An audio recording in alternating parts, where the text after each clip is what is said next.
Selamat pagi teman-teman semua, ketemu lagi di hari Minggu. Bersyukur kita semua masih bisa punya privilege, kita bisa beribadah di rumah masing-masing. Mari kita mau sama-sama memuji Tuhan kita. Kita mau angkat suara kita dengan penuh rasa sukacita, masuk hadiratnya dengan hati bersyukur.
Kami bersyukur untuk hari yang baru yang Kau sediakan bagi kami.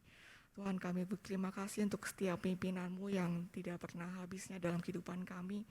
Kasih-Mu yang terus mengalir dalam kehidupan kami. Tuhan, terima kasih Tuhan kalau ada Tuhan yang jadi sumber kekuatan dalam kehidupan kami Tuhan. Tuhan, Kau yang boleh berikan kami hati seperti hati-Mu Tuhan. Kau yang berikan kami rasa haus dan juga lapar selalu akan firman-Mu. Ajar kami untuk boleh selalu mencari Engkau Tuhan dalam kehidupan kami. Terima kasih Tuhan, kiranya setiap puji-pujian dan penyembahan kami itu yang boleh menjadi kesukaan bagimu. Terima kasih Tuhan, hanya dalam namamu kami bisa berdoa dan ucap syukur. Amin. Hidup kita penuh dengan ketidakpastian. Kita tidak tahu apa yang akan terjadi di masa depan, bahkan kita tidak tahu apa yang akan terjadi di besok hari. Namun satu hal yang pasti, Tuhan tetap ada di sisi kita. Mari kita terus berpengharapan kepada Dia. Selangkah demi selangkah berjalan bersama Dia. Tetap percaya kepada Dia.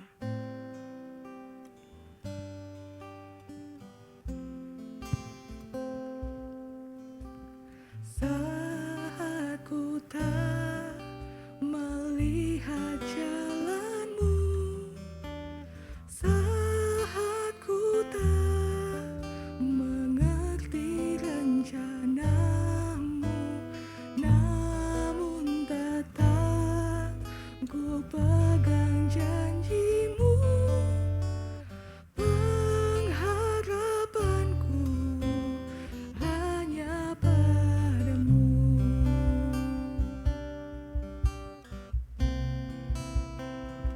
Hatiku percaya, hatiku percaya, hatiku percaya, selalu ku percaya.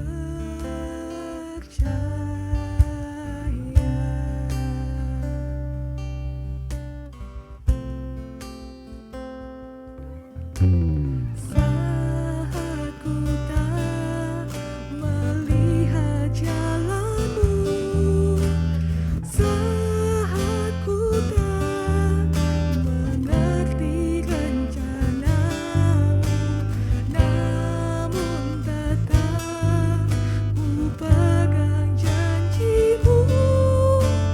Pengharapanku hanya padamu. Hatiku percaya,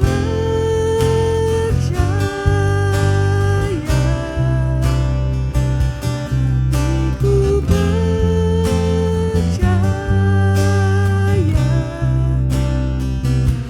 hatiku percaya, selalu ku percaya.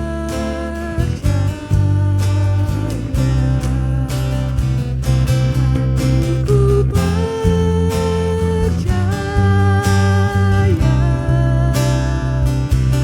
hatiku percaya,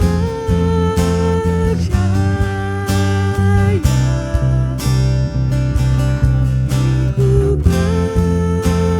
percaya, selalu ku percaya.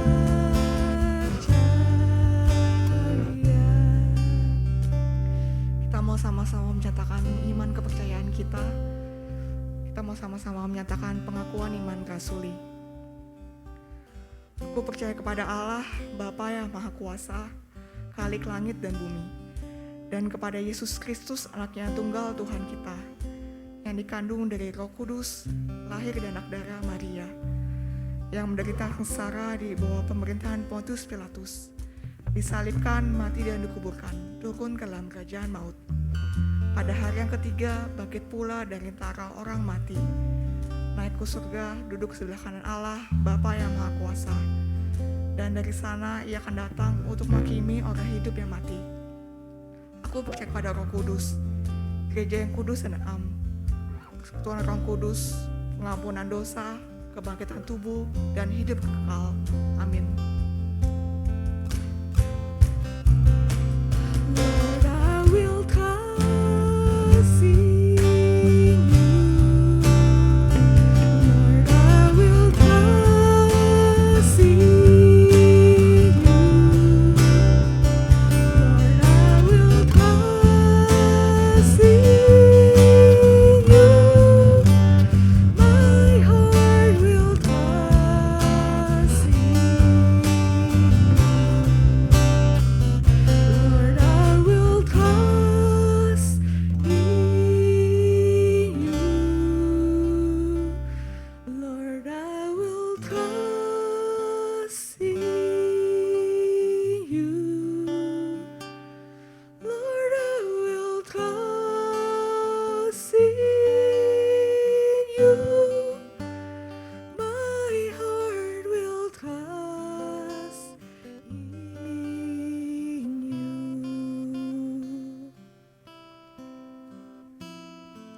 Tuhan, kami percaya di saat kehidupan kami kehilangan arah, di saat jalan di depan kami tampak gelap, buntu, tapi Engkau tetap Tuhan, gembala kami yang baik.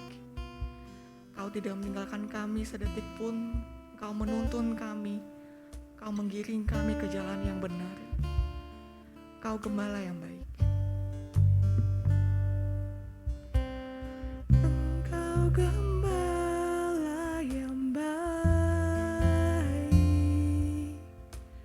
Kau menuntun hidupku dan bawaku ke akhir tandang, menyegarkan jiwaku.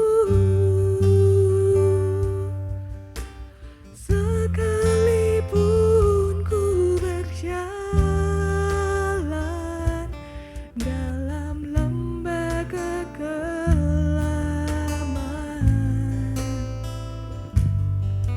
tak akan gentar ku melangkah,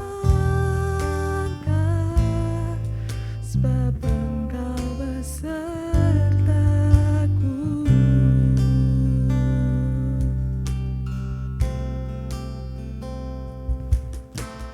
Engkau gembala yang baik,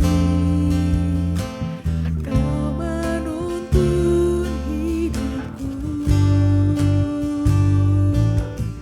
dan bawaku ke akhir tandang, menyegarkan jiwaku. Sekalipun ku berjalan dalam lembah kekelaman, tak akan gentar ku melangkah, sebab Engkau besertaku.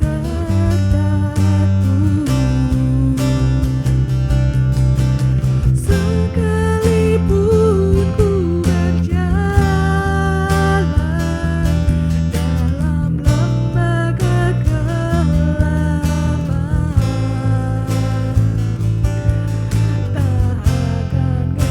gentar ku melangkah, sebab Engkau besertaku.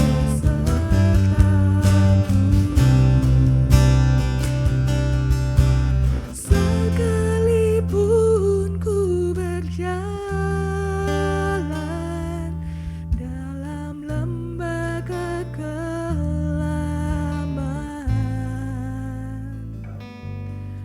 tak akan gentar ku melangkah, sebab Engkau besertaku.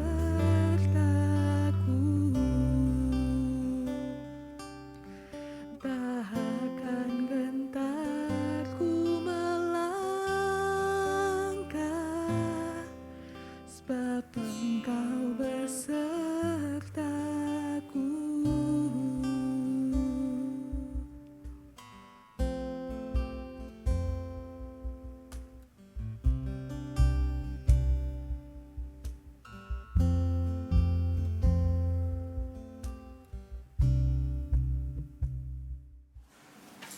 Shalom, selamat siang teman-teman semuanya. Bersyukur kalau pada hari ini saya boleh ada bersama dengan teman-teman, boleh melayani di ibadah MYC pada hari ini.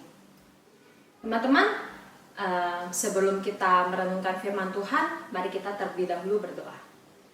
Tuhan Allah kami yang bertata dalam kerajaan surga, kami sungguh bersyukur buat setiap kebaikan-Mu dalam hidup kami. Kami bersyukur kalau hari demi hari Tuhan masih tolong kami untuk boleh melewatinya. Kami bersyukur kalau hari demi hari berlalu, kami boleh tiba di satu hari Minggu lagi untuk boleh memuliakan Tuhan, menyembah Tuhan, meskipun kami ada di rumah kami masing-masing. Tuhan, saat ini kami datang kepadamu. Sebentar kami akan merenungkan firman-Mu. Tuhan tolong kami supaya setiap firman Tuhan yang kami renungkan itu boleh menolong kami untuk boleh semakin mengalami Tuhan, menolong kami untuk kami boleh semakin menikmati, merasakan Tuhan dalam kehidupan kami. Terima kasih Tuhan buat kebaikan-Mu, pertolongan-Mu. Demi nama Tuhan Yesus kami berdoa. Amin.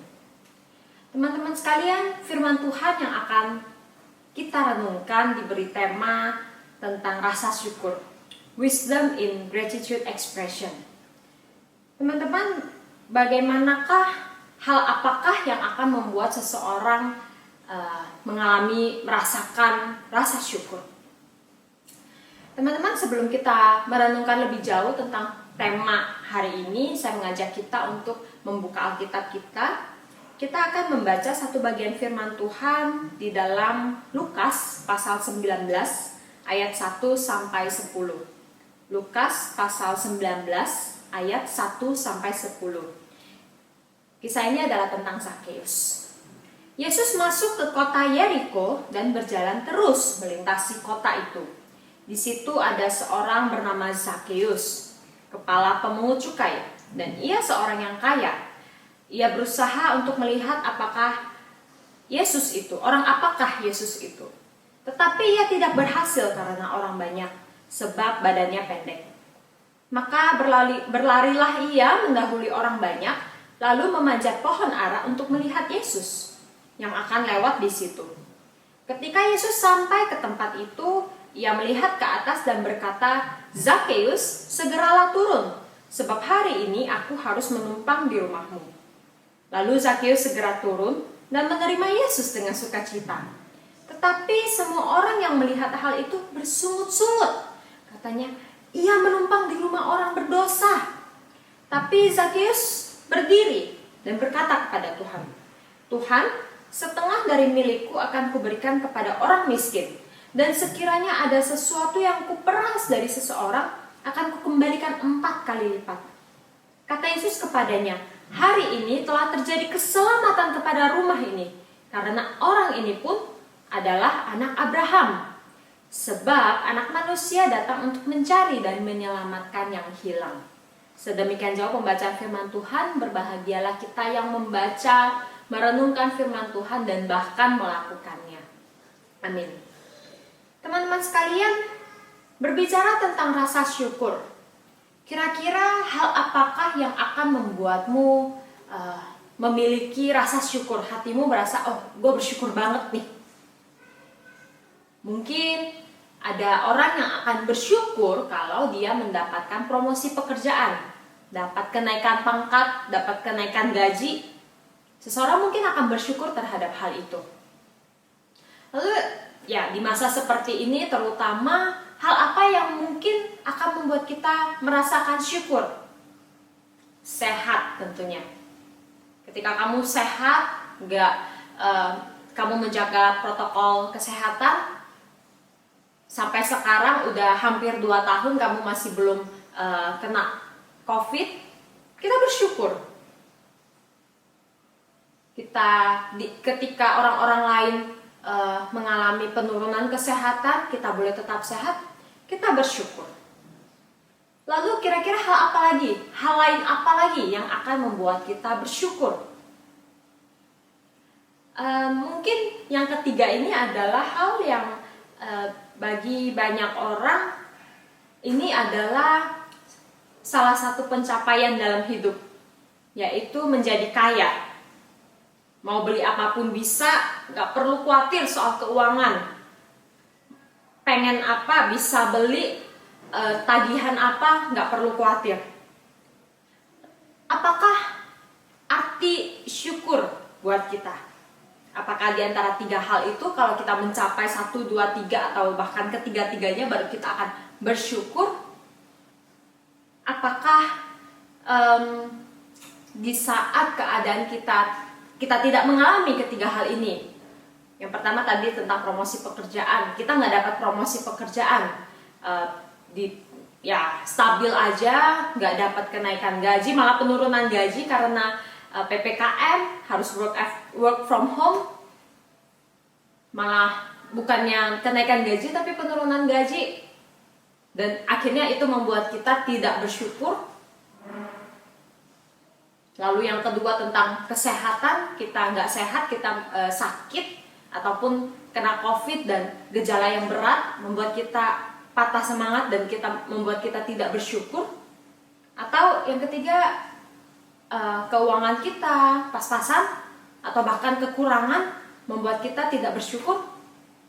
Apakah rasa syukur kita hanya dibatasi oleh hal-hal tersebut yang tadi saya sebutkan?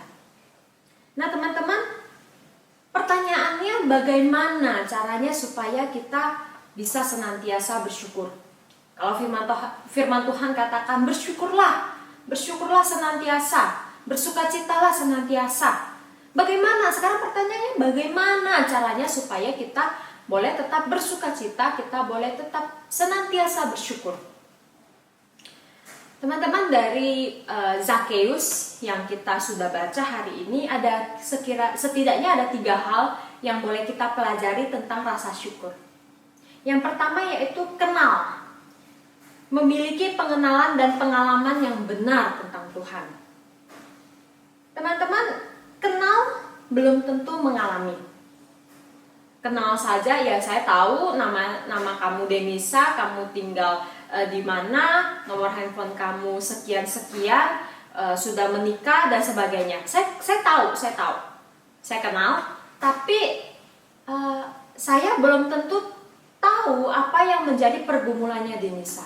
Saya tidak mengalami Denisa, saya tidak masuk ke dalam hidupnya Denisa, mengalami bersama-sama dengan Denisa tragedi ataupun sukacita apa yang Denisa alami dalam hidupnya. Nah teman-teman, kita pun perlu mengalami Tuhan, bukan hanya kenal Tuhan. Nah sekarang saya mengajak kita untuk melihat siapa sih Zakheus ini. Siapa Zakheus yang tadi kita bahas? Yang pertama, Zakheus adalah, firman Tuhan katakan dia adalah seorang pemungut cukai. Dia memiliki pekerjaan dan bisa dikatakan cukup baik pekerjaannya. Memiliki jabatan, yaitu seorang pemungut cukai. Yang kedua, siapa sih Zakheus itu? Dia adalah seorang yang kaya. Firman Tuhan katakan di ayat kedua akhir, ia seorang yang kaya. Dengan jelas dikatakan dia seorang yang kaya. Tidak diragukan lagi kekayaannya Zakheus. Lalu yang ketiga, dia tinggal di daerah yang cukup baik, yaitu kota Yeriko. Dan selanjutnya, Zakheus pasti bisa dikategorikan sebagai seorang yang cukup sehat karena dia bisa memanjat pohon, meskipun ya perawakannya pendek. Kalau dia bisa memanjat pohon berarti dia orang yang sehat, bukan? Nah teman-teman, kalau disandingkan dengan beberapa kategori yang mungkin membuat seseorang bisa meluapkan rasa syukur, Zakheus mungkin bisa disebutkan memenuhi ketiga kriteria yang tadi kita bahas di awal. Dia memiliki pekerjaan yang baik, dia kaya, dia juga sehat. Tapi ternyata ketiga hal yang dipenuhi ini tidak membuat Zakheus cukup puas dengan hidup dia. Ada ganjalan di dalam hatinya Zakheus, ada ketidaknyamanan yang dirasakan. Kalau ibarat donat yang tengahnya itu bolong, ya seperti itulah hati Zakheus saat ini.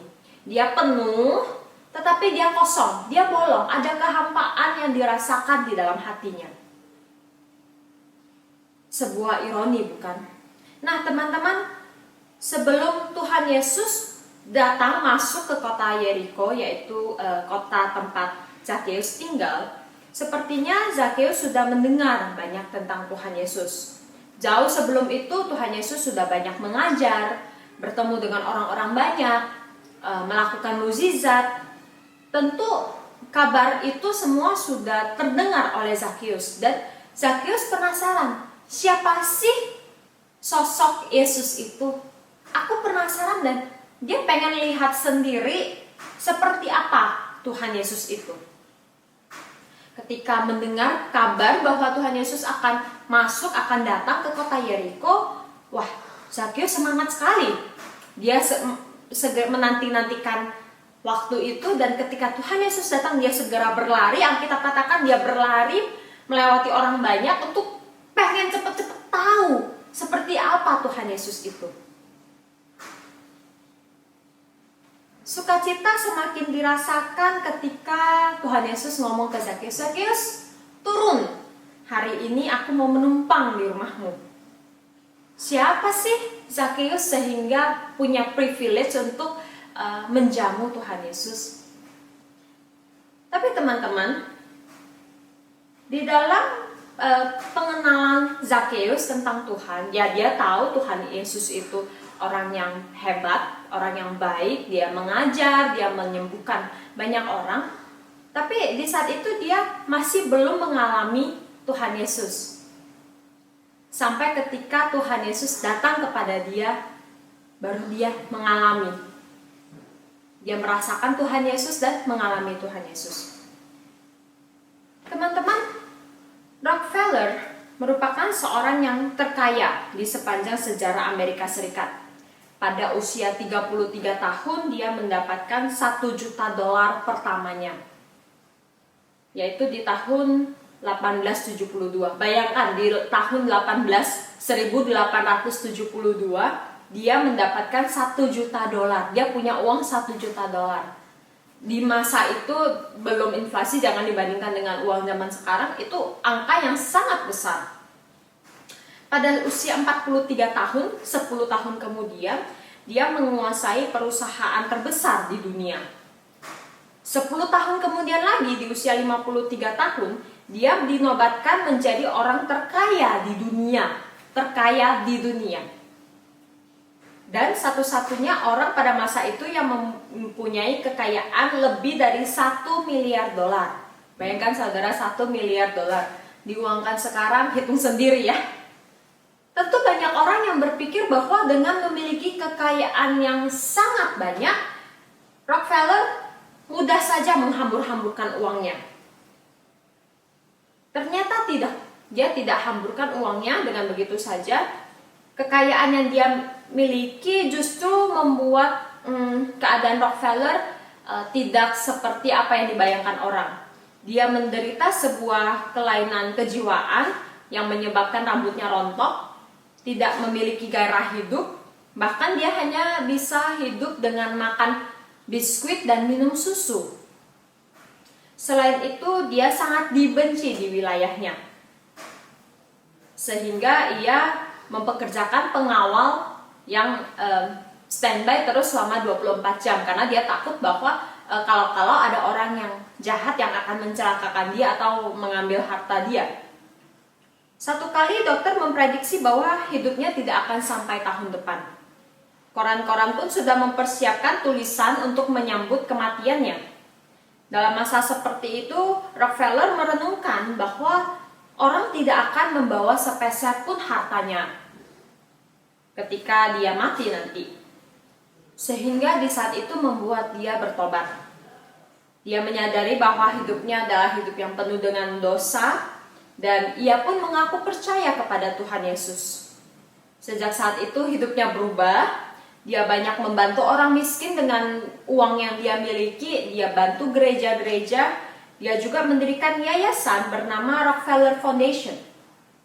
Lalu Rockefeller Foundation, yayasan yang dia bangun ini diperuntukkan untuk menolong di bagian ilmu pengetahuan dan penemuan penisilin. Ya, kita tahu obat penisilin. Rockefeller pun bisa kembali menikmati hidupnya. Ketika dokter memprediksi bahwa hidupnya nggak akan sampai tahun depan, yaitu nggak akan sampai melewati 54 tahun, tapi ternyata Rockefeller bisa menjalani hidup sampai 98 tahun. Usia yang cukup tinggi, bukan? Nah, teman-teman sekalian, kisah dari si Rockefeller ini sedikit tidaknya agak mirip dengan Zakeus. Dia penuh dalam hal duniawi, dia penuh. Kekayaan dia miliki. Meskipun dengan kekayaan yang dia miliki akhirnya membuat Rockefeller sakit. Tetapi pada intinya Rockefeller punya kekayaan yang seharusnya bagi kacamata orang dunia itu bisa cukup untuk membuat dia sukacita. Tapi ternyata itu nggak membuat Rockefeller cukup bersukacita.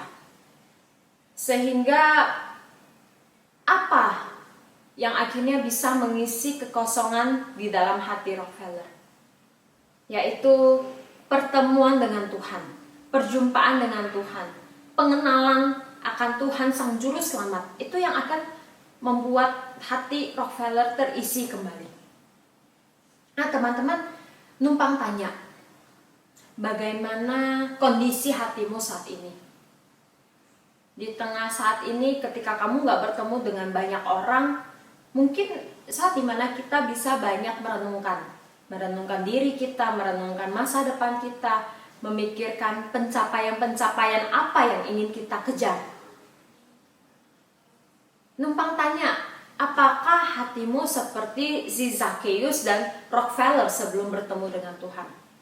Punya pekerjaan, ya untuk hidup cukuplah, keuangan cukup, nggak perlu khawatir soal keuangan, sehat, ya cukup sehat.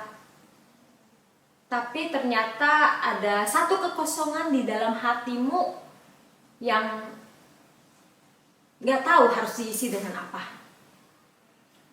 Teman-teman, ayo coba isi itu dengan Tuhan Yesus. Isi itu dengan Tuhan Yesus, bertemu dengan Tuhan, mengalami Tuhan. Di saat ya mungkin work from home, mungkin ada waktu luang yang lebih banyak, mari kita coba untuk merenungkan tentang Tuhan. Mari kita coba untuk berpikir tentang Tuhan dan apa posisi Tuhan di dalam hati dan hidup kita. Teman-teman, kalau Zakheus dan Rockefeller mengalami bahwa Tuhan Yesus satu-satunya yang bisa mengisi kekosongan hatinya, pastilah kita pun demikian. Mari kita mau kenal Tuhan, mengalami Tuhan, menikmati Tuhan di dalam hidup kita. Teman-teman, hal kedua yang dialami oleh Zakheus adalah kepekaan. Kepekaan yang akhirnya akan membuat seseorang bersyukur. Kepekaan terhadap hal apa? Teman-teman, kalau dipikir-pikir, apakah setiap hari kita boleh bersyukur? Begini, kita menjalani hari demi hari demi hari. Apakah kita bisa mengucapkan satu hal yang bisa kita syukuri dalam sepanjang hari? Ya, contoh Ci, kan ada namanya bad day gitu ya. Jadi hari ini tuh kayaknya nggak ada satupun yang bisa membuat saya bersyukur. Nah teman-teman, Zakheus ketika dia berusaha memanjat pohon, sebenarnya dia nggak berharap akan mengalami apapun. Dia cuma memanjat pohon dan dia mau tahu, mau lihat seperti apa rupa Yesus itu. Seperti apakah, gimana sih yang namanya Yesus itu gitu. Penasaran, dia pengen tahu. Tapi ternyata Tuhan Yesus berikan kejutan kepada Zakheus. Kejutannya apa? Tuhan Yesus ngomong, Zakheus, sini turun. Aku mau menumpang di rumahmu, di ayat 5. Teman-teman, gak ada orang yang suka Zakheus. Seperti Rockefeller, Zakheus pun gak ada yang suka. Kenapa? Hei, dia seorang pemungut cukai. Siapa yang suka dengan pemungut cukai? Nggak ada. Kenapa? Karena pemungut cukai itu adalah seorang yang mengkhianati bangsanya sendiri, orang Yahudi, bergabung dengan antek-antek Romawi, bergabung dengan orang Romawi untuk mengambil uang, mengambil pajak dari bangsanya sendiri, mengambil pajak yang banyak, uang yang banyak dari bangsanya. Nggak ada yang suka Zakheus. Saudara, mungkin ketika Zakheus berjalan keliling kota, semua orang bisik-bisik ngomongin Zakheus. Bayangkan perasaan sedih yang dialami oleh Zakheus. Dia sendiri, dia nggak punya teman. Waktu Zakheus naik ke atas pohon pun, mungkin nggak ada orang yang perhatikan dia. Nggak ada yang mau, nggak ada yang sengaja memperhatikan dia karena ada bintang di situ, yaitu Yesus. Tetapi teman-teman, Yesus panggil Zakheus. Zakheus, sini, turun. Aku mau menumpang di rumahmu. Teman-teman, pada saat Yesus memberikan surprise itu kepada Zakheus, dia bersukacita. Firman Tuhan dengan jelas katakan dia sangat bersukacita. Itu ada di ayat 6. Lalu Zakheus segera turun dan menerima Yesus dengan sukacita. Nah, teman-teman sekalian, kadang-kadang kita perlu memiliki kepekaan terhadap berkat apa yang Tuhan ingin berikan kepada kita. Sebuah film Ratatouille, teman-teman mungkin ada yang tahu, ada yang enggak. Itu film yang sudah cukup lama, yaitu tentang seekor tikus yang pinter masak. Tapi, tikus, bagaimana mungkin seorang tikus menjadi chef? Kotor kan tikus kan? Nggak ada orang yang percaya, sehingga si tikus harus membantu seorang chef yang tidak berbakat untuk memasak. Satu kali seorang kritikus makanan ngomong ke si chef, "Surprise me, berikan kejutan kepada aku," waktu ditanya mau pesan apa. Nah, teman-teman sekalian, mungkin setiap hari kita pun perlu untuk ngomong ke Tuhan, "Tuhan, surprise me today. Let me feel you." Biar aku mengalami Tuhan, aku mengalami surprise-nya Tuhan. Gimana caranya supaya kita bisa mengalami surprise-nya Tuhan? Peka sama surprise-nya Tuhan. Kadang-kadang dari hal kecil pun Tuhan bisa menunjukkan dirinya bagi kita. Hal kecil pun, sesimpel kita pengen makan sesuatu, cuman pengen makan sesuatu, nggak butuh, nggak harus, nggak ngoyo mau makan itu, tapi kok tiba-tiba ada yang ngasih, ada yang ngirimin. Siapa di balik itu? Ya, cara Tuhan memberikan kita sukacita. Mungkin itu cara Tuhan memberikan kita hati yang meluap, asal kita mau peka pada kehadiran Tuhan.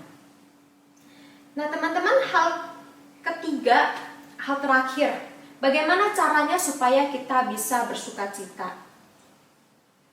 Ini yang paling penting sebenarnya di antara semuanya. Selain kita mengalami Tuhan, kita kenal siapa Tuhan kita, lalu kita peka akan kehadiran Tuhan dan yang memberikan surprise dalam hidup kita. Yang ketiga, yaitu berusaha untuk menjadi berkat.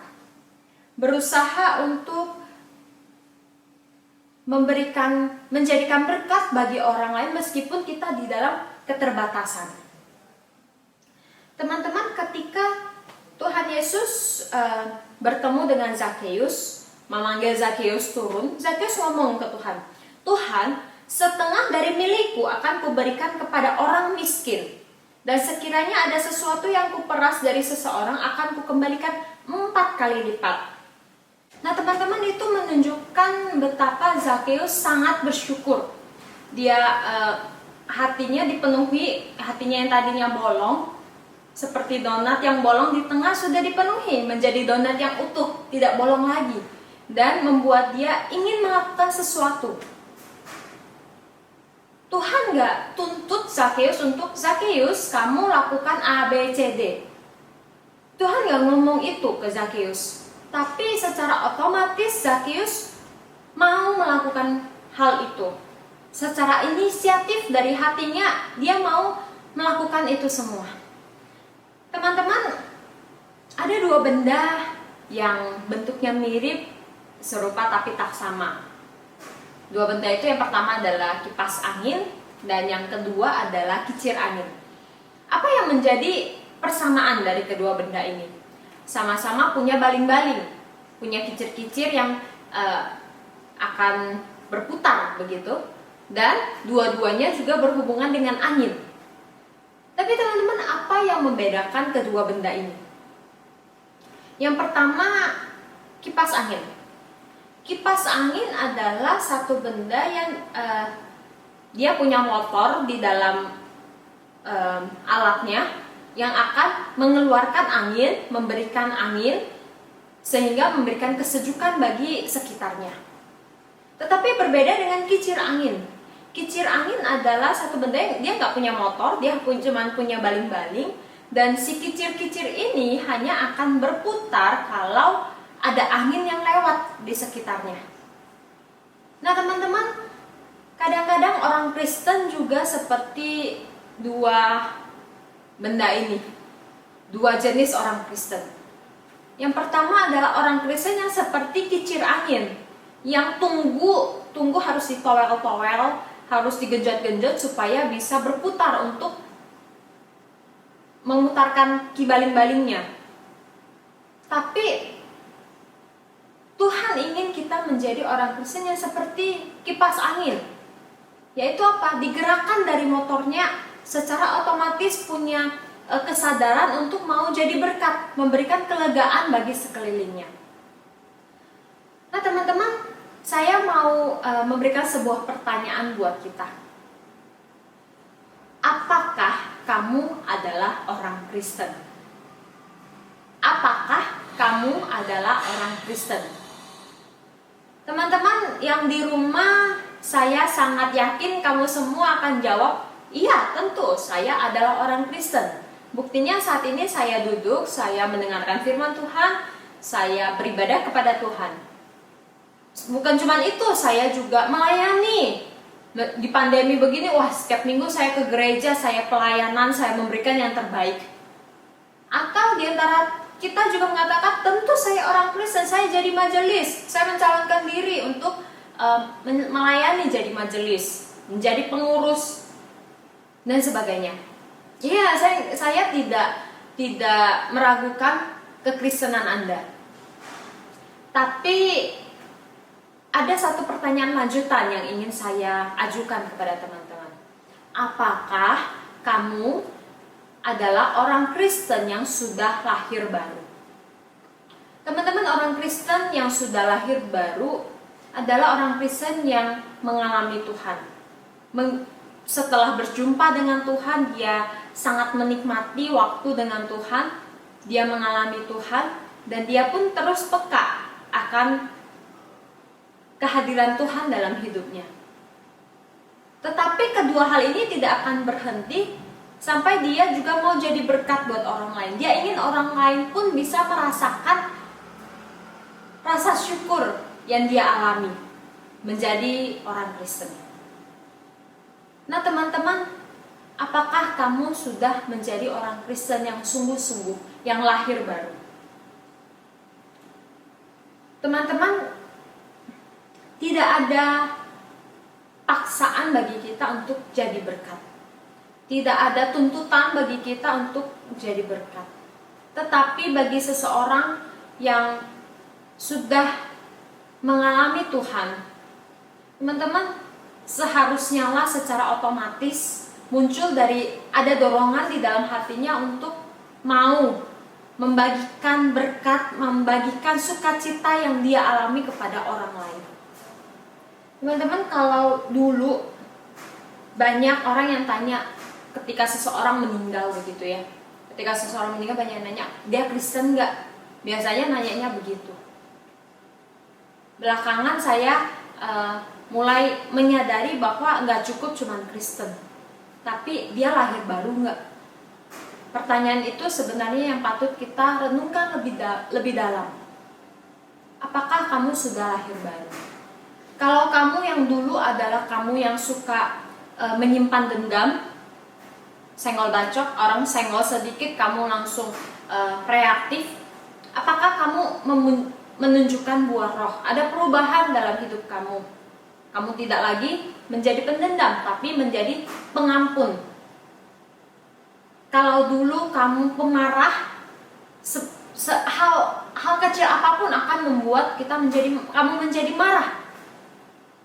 Apakah setelah mengalami Tuhan membuat kamu berubah menjadi penyayang?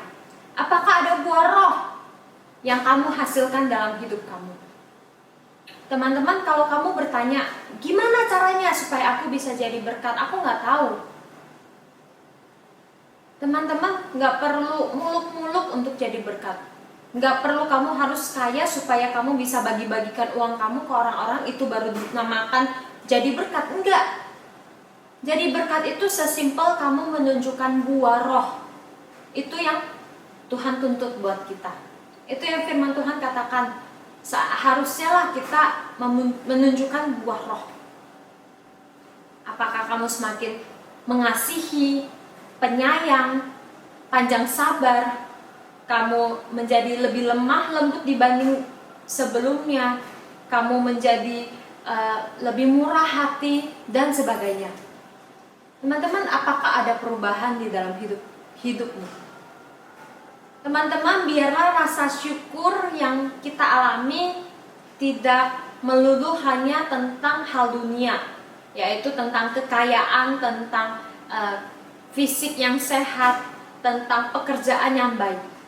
Tapi biarlah teman-teman, saya mengajak kita supaya kita memiliki rasa syukur yang jauh melampaui itu semua, yang one step ahead, yaitu rasa syukur yang dimana kamu memiliki hati yang kosong diisi oleh Tuhan. Kamu yang selama ini hidup kamu jalani flat begitu saja, kamu rasa ya udah lewat day by day, lewat begitu saja. Wah, udah hari Minggu lagi ya. Wah, udah mau Senin lagi ya. Setiap hari berlalu begitu saja. Mari coba isi hari kamu supaya gak begitu saja dengan peka akan kehadiran Tuhan. Mungkin malam ketika kamu akan beristirahat, kamu renungkan sepanjang hari yang sudah kamu lewati. Ucapkan satu rasa syukur yang ingin kamu nyatakan kepada Tuhan. Tuhan, makasih ya hari ini aku bisa makan chicken katsu. Maybe Tuhan, makasih ya hari ini cuaca gak terlalu panas dan gak hujan. Jadi waktu aku pergi ke kantor gak terlalu panas, gak terlalu gerah, tapi gak kebasahan juga. Tuhan, makasih ya hari ini aku bertemu dengan si A. Dia kasih aku banyak insight soal pekerjaan, soal keluarga. Tuhan, makasih ya hari ini di keluarga aku begitu tenang. Biasanya ribut, berisik, semua berantem, ngomong kenceng-kenceng. Tapi hari ini semuanya baik, semuanya damai. Banyak hal yang bisa kita syukuri. Dan yang terakhir, berusaha untuk mau jadi berkat. Dibandingkan menunggu untuk mendapatkan berkat, dibandingkan kamu berdiri diam saja supaya dapat berkat dari orang lain, dari Tuhan. Yuk, kita mau berusaha one step ahead. Kita mau jadi berkat. Kita dengar ada teman kita sedang sedih. Kalau kamu terbatas, kamu gak perlu harus memaksakan diri supaya kamu bisa memberikan sesuatu. Tapi kamu bisa tanya kabar dia, memberikan kata-kata penguatan buat dia. Banyak hal yang kita bisa lakukan, teman-teman. Teman-teman, hidup kita sangat singkat. Marilah kita isi hidup ini dengan rasa syukur, sehingga hidup kita tidak sia-sia. Mari kita berdoa. Tuhan, terima kasih, terima kasih, terima kasih. Terima kasih kalau Tuhan baik bagi kami. Terima kasih kalau Tuhan menyatakan diri senantiasa dalam hidup kami. Terima kasih kalau setiap hari yang kami lewati, kami nggak melewatinya dengan hampa. Terima kasih kalau Tuhan mengisi hati kami yang kosong dengan diri-Mu sendiri. Mengisi hari-hari kami yang kosong dengan surprise-surprise yang Engkau berikan kepada kami. Tuhan, kami orang yang lemah. Seringkali kami lupa, seringkali kami enggak bersyukur, seringkali kami bahkan mengutuk. Tuhan, ampuni kami. Hari ini kami sudah belajar sekali lagi tentang bagaimana kami harus bersyukur. Tolong kami Tuhan menjalani hari-hari yang singkat ini. Tolong kami supaya kami senantiasa bersyukur dalam hal kecil, sehingga hidup kami boleh jadi berkat, menyatakan kemuliaan Tuhan bagi hidup orang lain. Terima kasih Tuhan, tolong hidup kami, tolong perjalanan kami. Demi nama Tuhan Yesus kami berdoa. Amin. Tuhan memberkati. Shalom teman-teman MYC yang terkasih di dalam Tuhan. Cisela berharap kalian di dalam kondisi yang sehat, kalian kembali merasakan kasih karunia Tuhan, damai sejahtera dari Tuhan di tengah-tengah pandemi yang masih melanda negara kita. Kita bersyukur kalau situasi kota Jakarta boleh semakin membaik keadaannya, dan berita sukacita pertama yang ingin Cisela sampaikan adalah minggu depan kita akan menyelenggarakan ibadah MYC kembali secara live streaming khusus untuk para pelayan ibadah MYC. Dan teman-teman, ini adalah langkah awal kembali supaya nantinya kita tetap dapat mengevaluasi ke depan, kita memperhatikan situasi dan kondisi. Jika keadaan terus semakin membaik, kita doakan agar ibadah live streaming yang dilakukan dari gereja itu tidak hanya khusus untuk para pelayan ibadah MYC, tetapi juga untuk setiap anggota jemaat MYC ke depannya. Nah teman-teman, berita sukacita kedua yang ingin Cisela sampaikan adalah juga di minggu depan, minggu pertama bulan Oktober, kita akan menyelenggarakan perjamuan kudus untuk setiap anggota MYC. Nah teman-teman dapat mempersiapkan hati, lalu kemudian teman-teman juga dapat mempersiapkan unsur-unsur yang diperlukan di dalam perjamuan kudus dari rumah masing-masing. Teman-teman dapat mempersiapkan roti ataupun anggur.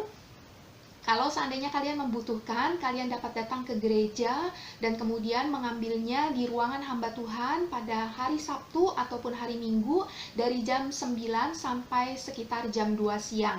Teman-teman dapat datang ke gereja GMI Manuel dan mengambilnya di ruangan hamba Tuhan. Nah teman-teman, di akhir ibadah MYC hari ini, kita tidak lupa bersyukur karena Tuhan sudah mengutus hambanya, yaitu Contoh Denisa, untuk melayani kita, menyampaikan kebenaran firman Tuhan, mengajarkan kepada kita, memberikan petunjuk kepada kita, hikmat dari Tuhan, bagaimana seharusnya kita bersyukur, menyukakan hati Tuhan, dan juga menjadi berkat bagi sesama ketika kita mengekspresikan rasa syukur kita. Kiranya Tuhan yang boleh memberkati kesehatan, keluarga, maupun pelayanan Contoh Denisa dimanapun Tuhan mengutusnya.